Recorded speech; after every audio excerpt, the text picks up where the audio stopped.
boys and girls. Miss Sally again with another lesson from Genesis. We have so many good lessons in Genesis because God tells us so many important things in Genesis, all the way from the time He created the world on up through now. We've got these people. Do you remember who they are? Remember Abram, Sarai, and we had Lot. Remember, Lot was their nephew because when his parents died, he went to live with his uncle and his aunt. And remember, his grandfather Terah was there too. What happened to Terah? Do you remember? And he died when he was an old man. But then God wanted Abram to go to a special country. Do you remember the name of the country that God promised Abram would be his home? And the promise that God gave Abram that his family would make a great nation with lots and lots and lots of people, and that all the nations would be blessed through him, and that God would bless him. So do you remember?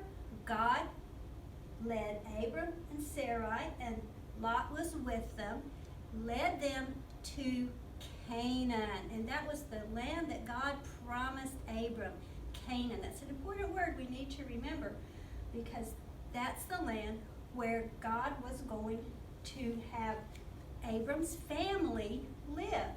Now, when Abram and Sarai and Lot came to Canaan, Abram was 75 years old.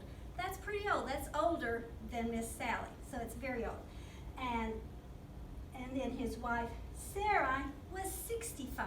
So they were already pretty old people. And how many children did they have? Can you show me with your fingers? How many children did they have? Remember? 0. 0 children. Was Lot their child? No. Remember, he was a nephew. And then do you remember what happened with Lot? We talked about that last week. What happened with Lot? Because God kept his promise and he blessed them, they were so rich that they had so many animals that they couldn't all fit in the same spot. So do you remember when the servants started fighting with each other about who got this grass, who got that water?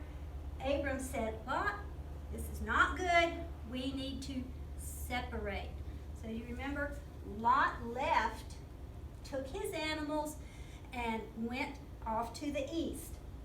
So that left Abram and Sarai. So now how many people do we have? 2. And what was the promise that God gave Abram? He would make his family a great nation. And what do we need for a great nation? Lots and lots and lots of people. Lots and lots and lots of people? No. So now, I'm going to look in Genesis and see what's happened after 24 years. Remember, Abram was 75 when he came to Canaan. His wife was 65. She was 10 years younger. But now, let's see what's going to happen. Abram was 99 years old. 24 years. God gave the promise 24 years ago. How many people? Still not a great nation. No. Still just got 2 people. Let's see. When Abram was 99 years old, the Lord appeared to him. The Lord said, I am God all-powerful. Is that true? Yes, we know. God created the whole world. So we know he's very, very powerful. And remember, for most things, what did it take? Just his words. Not for everything, but for most things. Just his word. Then God said, obey me and do what is right, and I will make an agreement between us. I will make you the ancestor. That means the father and great-grandfather and great-great-great-great-great-great-great-grandfather of many people. So God is talking to Abram again 24 years later and telling him again, I am going to make you, your family, a great nation, many, many people. But Abram has to do his part. God says, obey me and do what is right. So if Abram obeys and does what God says, then God will do his part and make the great nation. Well, 24 years have gone by, and we still have only these two people. Let's see what's going to go on. Then Abram bowed face down on the ground. God said to him, I am making my agreement with you. I will make you the father of many nations. I am changing your name. So now God is going to go some more with his promise, how he's going to let Abram know, I really am going to keep your promise. I am changing your name to Abraham. And that has kind of the word many in it. So he's saying, I'm going to make your family very large with many, many people. This is because I am making you a father of many nations. I will give you many, many descendants. So God is again telling Abram that he's going to have a great big family, or at least his children and grandchildren, great-great-great-great-great-great-grandchildren will be very many. And then God said to Abram, I'm going to change the name of your wife, and her name will be Sarah. So Sarai is going to be changed to Sarah, and I will bless her. Oh, look what I just saw next. I will give her a son, and you will be a father. She will be the mother of many nations. Kings of nations will come from her family, which is the same family as now Abraham.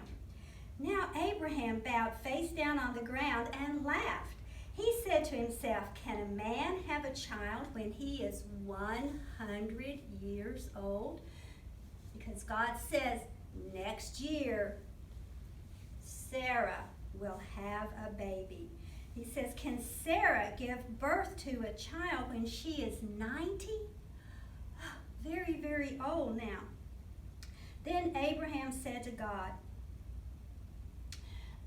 thank you for blessing me. He always, remember, everything that he did, he always built an altar and thanked God. And God said, Sarah, your wife, will have a son. You will name him Isaac. That's going to be something we'll need to remember. Can everybody say Isaac? They're going to have a baby in 1 year, Isaac.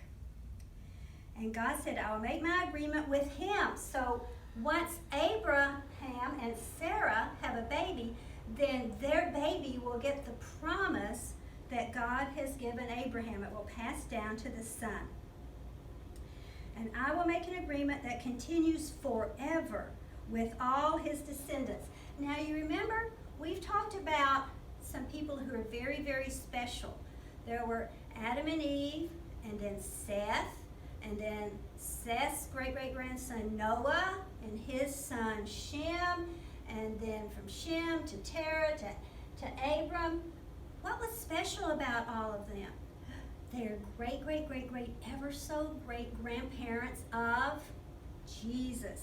And now God is saying, I will make an agreement that continues forever with all his descendants, so his whole family. And so we know that eventually this family is going to be the family where Jesus will be born. And so Sarah, God goes on to say, Sarah will have at this same time next year a baby boy. Well, do you think God's going to keep his promise? It's already been 24 years since Abram was 75 when he came here, and Sarai was 65. So that's going to make it 25 years by the next year. So do you think God is going to keep this promise that they're going to have a baby? Well, let's just see. Oh, does God always keep his promises? Oh, The Lord cared for Sarah as he had said. He did for her what he had promised. Sarah became pregnant and she gave birth to a son for Abraham in his old age. Now, do you think they could have had a baby if God hadn't helped? They were really too old. Does anybody know anybody who can have a baby when they're that old? But everything happened at the time that God said it would. And they had their baby. Remember, what were they supposed to name him? Do you remember? What did God tell them to name that baby? Does anybody remember? Did I hear somebody say Isaac? Isaac, that's right. They named him Isaac. And so now we have how many people? 1, 2, 3. Great nation? No. It's only 3. But they now have a baby who is theirs. Lot was not their child. So now they do have a baby who is theirs. Now, what do you think is going to happen with Isaac? Well, next week we're going to have to find out what happens with Isaac, because it's a pretty important story. Remember, what did God tell Abraham and Sarah? Their baby was going to be named Isaac, and God would make an agreement with him so that through all his descendants there would be many and all would be blessed. So we're going to have to just keep waiting to see about this great nation that God promised.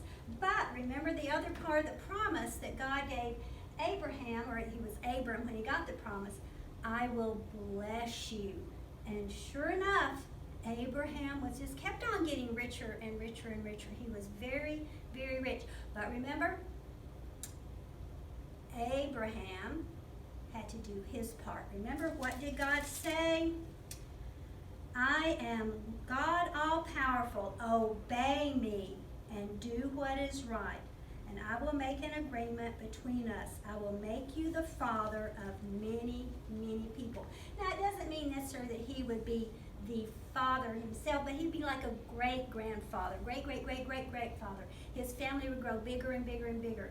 But at least now, they have got a baby, and we're going to have to find out what happens to Isaac and all the people that come after him. And remember, God is telling us lots and lots of things in Genesis, which is in the Old or the New Testament. You remember? Did I hear somebody say old? Say it a little louder. Oh, yes, it is in the Old Testament. How many books in the Old Testament? That's right, 69.